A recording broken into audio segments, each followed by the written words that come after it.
உங்க குழந்தை என்ன திதியில் பிறந்தால் என்ன பலன் தெரியுமா? பௌர்ணமியில் பிறந்தவர்கள் தெளிவான சிந்தனை உடையவர்கள். அமாவாசையில் பிறந்தவர்கள் தன் அறிவை மேலும் பெருக்கிக் கொள்வதிலேயே ஆர்வம் உடையவர்களாக இருப்பர். பௌர்ணமி பொழா அமாவாசை அன்று பிறந்தவர்கள் அம்மனுக்கு பாயசம் படைத்து வழிபட வேண்டும். பிரதமையில் பிறந்தவர்கள் எதையும் ஆழமாக சிந்தித்து பார்க்கும் ஆற்றல் உடையவர்கள். பிரதமை அன்று பிறந்தவர்கள் அம்பிகைக்கு நெய் படைத்து வழிபட வேண்டும். துவிதியையில் பிறந்தவர்கள் உண்மையை பேசுபவர்கள், பொய் பேச மாட்டார்கள். துவிதியை அன்று பிறந்தவர்கள் சர்க்கரை படைத்து வழிபட வேண்டும்.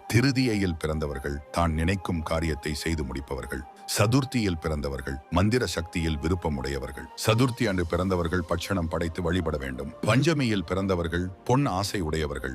பஞ்சமி அன்று பிறந்தவர்கள் அம்மனுக்கு வாழைப்பழம் படைத்து வழிபட வேண்டும்.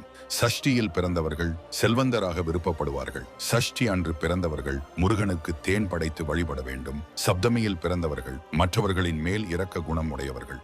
சப்தமி அன்று பிறந்தவர்கள் ஞாயிறன்று வெல்லம் படைத்து வழிபட வேண்டும்.